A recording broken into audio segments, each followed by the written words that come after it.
গত রাতে শুরু হওয়া আগুনে পুড়ে অঙ্গার হয়ে যাওয়া মরদেহগুলো স্বজনদের কাছে হস্তান্তর করছে প্রশাসন।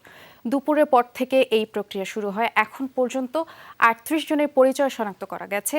যাদের পরিচয় মেলেনি তাদের লাশ ডিএনএ পরীক্ষার মাধ্যমে স্বজনদের কাছে হস্তান্তর করা হবে বলে জানিয়েছেন সংশ্লিষ্টরা।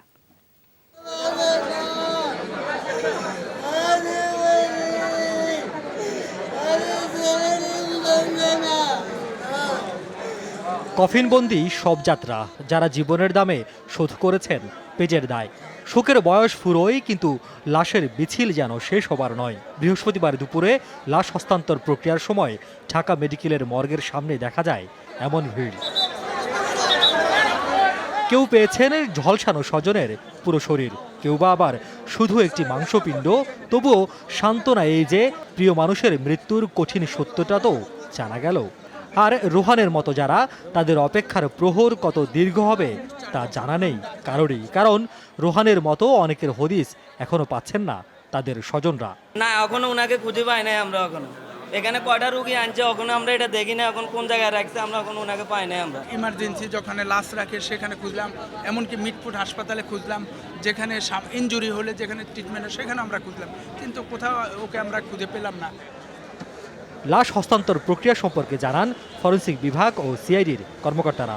না, যেগুলো পরিচয় শনাক্ত করা যাচ্ছে না সেগুলোই আমরা সবগুলোরই ডিএনএ নমুনা সংগ্রহ করতে সাহায্য করব মেডিকেল ফরেনসিক অফিসারদেরকে। আমরা এখন যেটা করব, এটা আমরা লাশগুলোকে আমরা শনাক্ত করার মতো যে উপায় আছে উপায়গুলো আমরা করতেছি। তারপরে যখন ইনকোয়েস্ট পাবো তখন আমরা ময়নাতদন্ত শুরু করব। লাশ বুঝে পাওয়ার পরপরই গন্তব্যে রওনা দেন স্বজনরা। এর আগে রাতের আগুনে পুড়ে যাওয়া মরদেহগুলো যখন মর্গে আনা হয়, স্বজনহারাদের আর্তনাদে ভারী হয়ে ওঠে পরিবেশ। কারো মা বাবা, কারো সন্তান, ভাই বোন, জীবনসঙ্গীর খোঁজে পাগলের মতো শত মানুষের ছোটাছুটি এখানে ওখানে। লাশও পাই না, বড় বাইরে পাই না, রাত 10:30 থেকে আগুনের আওয়াজ পাইছে, এই দৌড় দিয়ে বাইরে গেছে, ওই গলির ভিতরে ঢুকছে, আর পাইনি এখন দেখি এখানে লাশ। প্রিয়জনকে শেষবার দেখার সুযোগটুকুও দেয়নি ভয়ঙ্কর আগুন। পুড়ে বিকৃত হয়ে যাওয়ায় অনেককে শনাক্ত করাই দুরূহ এখন। ভয়াবহ আগুনে দগ্ধ অনেকে ছটফট করছেন ঢাকা মেডিকেলের বার্ন ইউনিটে। আগুনের ঘটনায় সমন্বিতভাবে কাজ করছে প্রশাসনের বিভিন্ন বিভাগ। পরিচয় নিশ্চিত হয়ে দ্রুত সময়ের মধ্যে লাশ হস্তান্তরের আশ্বাস দিয়েছেন কর্মকর্তারা।